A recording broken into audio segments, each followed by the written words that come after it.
Hey there, Janae with Palin Projects here, and in this video I am going to plant up an amaryllis bulb and kind of walk you through the process that I take in order to plant these beautiful flowers. So I got this amaryllis bulb from a department store. They are, I would say, probably relatively expensive on like the bulb cost chart. This one was $8 roughly, and they definitely get more and more expensive from there. This one is just a pure white, or should be a pure white one. It came from a mix of bulbs, but I tried to get the white one because I like the white one. I do have kind of a pinkish white one, but something like all bulbs require, amaryllis do require a cold period, and I believe it's like 6-ish weeks that they require that cold period. So if you save your amaryllis bulbs like I did with my one last year, you need to cut it all the way back and then put it in a cold spot for 6 weeks, bring it out, and then let it grow on. I'm going to try and do that today with my other one as well. It's the beginning of December though, so it definitely won't be blooming in time for Christmas. I'm hoping, since this one does have a little bit of growth on it, that it'll be big enough and beautiful for Christmas. But you know, even if it's not, even if it is blooming in the January time frame, I'll still love it, and it'll still be gorgeous. So as you can see, this one came in bulb form, and it is wrapped in this mesh. This is like a foam mesh, and it's basically just to protect it from all the other bulbs because it was in a box, just packed tightly with bulbs. So there are companies out there that sell amaryllis bulbs pre-planted, and they come in like really nice decorative containers, so you can do that. Obviously those ones are going to be a little more expensive. I already had some containers that I'm going to be using today. So I didn't necessarily need the containers, and I liked the color of this one versus the other colors. So I opted for the cheaper one rather than, you know, the $15 to $25 one. So they get kind of spendy, but there's a variety of shapes. They come in, I guess I shouldn't say shapes, but I should say bloom heads. So you can get ones that have one stalk and then they have like 3 blooms on them, or one stalk and 1 giant bloom, or one stalk and like 3 giant blooms. It depends on the style you're looking for. The colors range from anywhere between white to red, so you get the pinks. There's variegated ones. I mean, just the gamut of bulbs, and they're really pretty. Last year was my first time growing, and it was very successful, very beautiful. If I can find a picture from last year, I'll put it on the screen so you can see my one from last year, but it is quite beautiful. So but let's get into planting this one. So like I said, I have my bulb. I'm going to take it out of this mesh. So here's the amaryllis bulb. You can see this is the green new growth here, and then on the bottom is the roots. So I've seen these planted a couple ways. Last year I planted mine in dirt. That's probably what I'm gonna do this year, but I have also seen them suspended and just like planted in water as well. So like if I was going to plant it or suspend it in water, this is my watering cup for today, but just kind of as a demonstration, it would suspend in water about like that. So about 1/4 of the way up, just enough for the roots to get water. Like I said, I've never tried that, so I'm not advocating for it. I've always, well, the one time that I've planted amaryllis, I did it in dirt, and it worked great for me. The other thing about amaryllis bulbs is you don't want to get water up here in the crown of the bulb.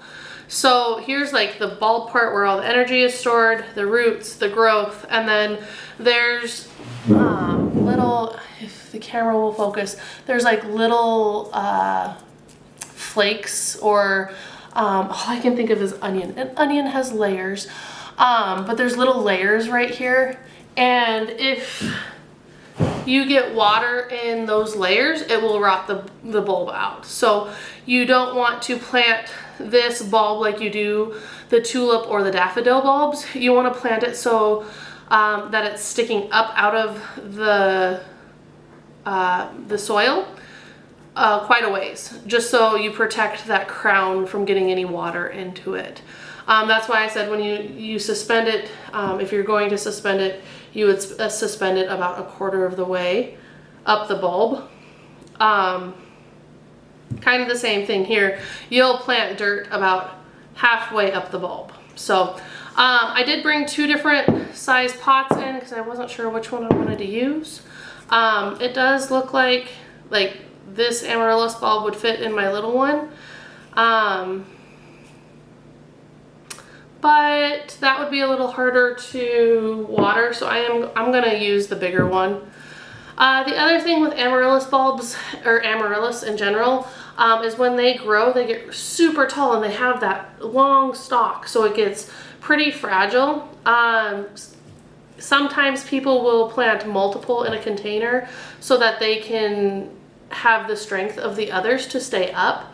I only have one today, so I'm only going to use one, and I probably will have to support this Amaryllis with a stake or I don't know, a wire or something, just so that it doesn't fall over and break and then ruin those flowers, because again, those flowers need that cold period, or this bulb needs that cold period in order to produce those flowers. So I wouldn't necessarily get flowers again after that bloom is done.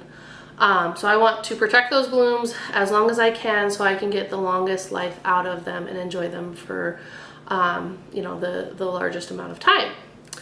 So I want my Amaryllis to be about that high in this pot. I'm going to dip my pot into my potting soil that I have in my container. Set my bulb in just like that. Maybe a little bit more. There we go. That looks about right. That looks pretty.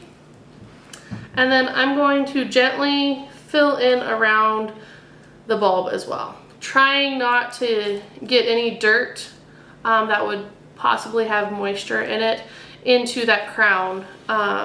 Definitely trying to protect that as much as possible.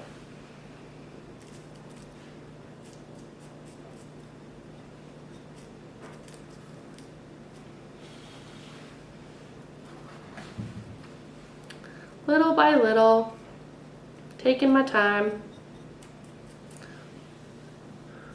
Okay. So now that's all nice and secure. My dirt is in. I do have some of my moss, and I can put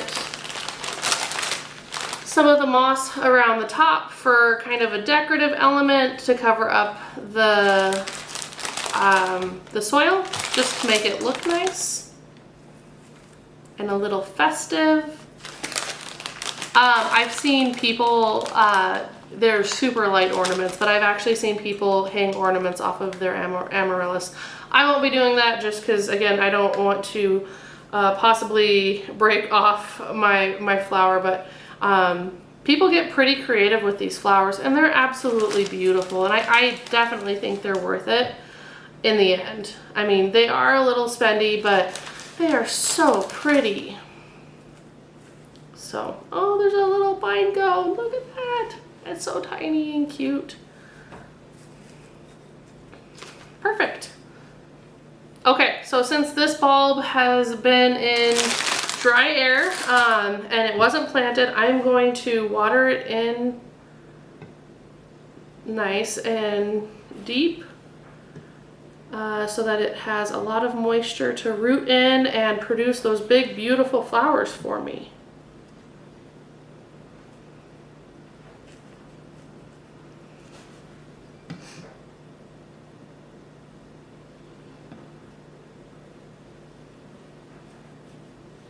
There we go.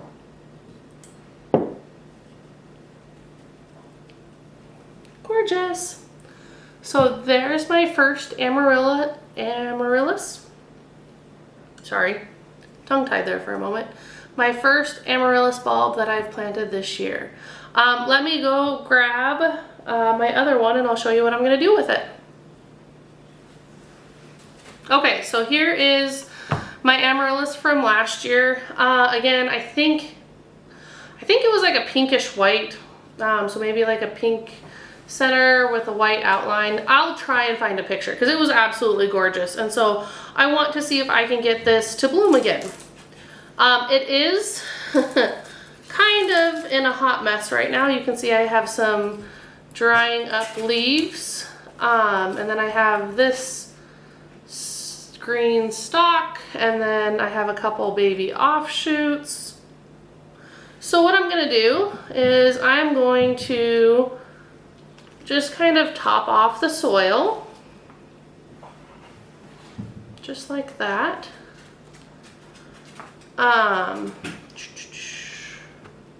Just give it, you know, a little more nutrients. I did not top it with moss, so I'm going to do that now.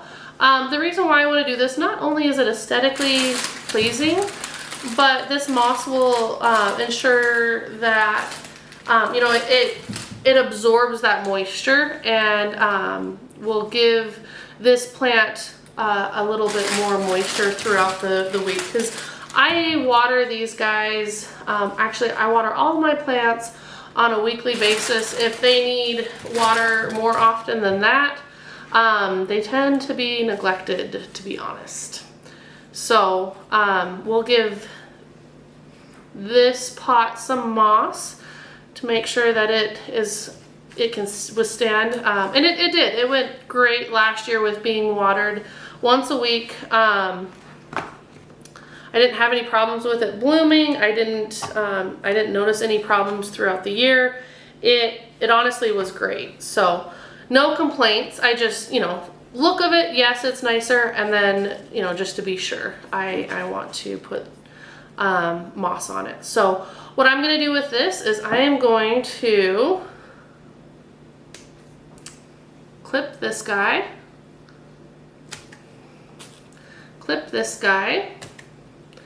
and then I'm going to set a timer on my phone for 6 weeks from now, 6 weeks from this date. I'm going to go and put this guy out in our garage in a protected, safe place. Our garage is probably the coolest place that I can get to without it freezing, if that makes sense. So I'll make sure that this bulb doesn't freeze, but it has that cool period in order to activate that bloom. So it'll go out into our garage. I might cover it for safekeeping. We have been abnormally warm here lately. So, but we are getting into December, so we should be getting some snow here pretty soon, and it should be dipping down into negative degrees out there. But I still, you know, I want to make sure that this is protected enough that inside our garage doesn't freeze, so this doesn't freeze.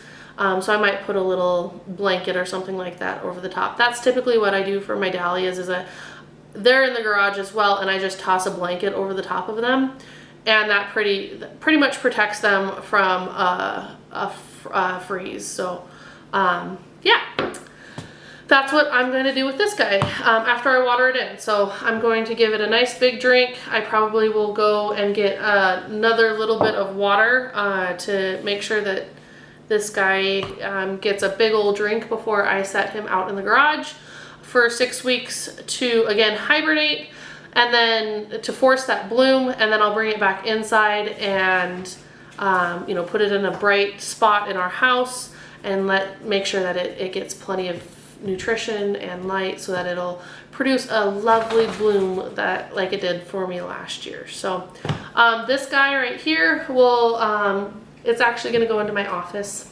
I'm going to set it on my work desk so that I can enjoy it, because I spend the most amount of my time in that area during the week, so I definitely want to be able to enjoy this bloom for as long as possible. I'm very much looking forward to that white bloom. So I hope you enjoyed watching and learning how to plant an Amaryllis bulb. If you do go and get your own Amaryllis bulb, I would love to see pictures. Put them in the comments or leave a comment below, and I would love to chat with you about your Amaryllis. So I will see you with my next project. Bye. And here is where it's gonna go in my office. Okay, so this is where this Amaryllis will live for the next 6 weeks, out here on Justin's workbench. This area is pretty, I would say decently warm because we have it sectioned off for him when he's working out here.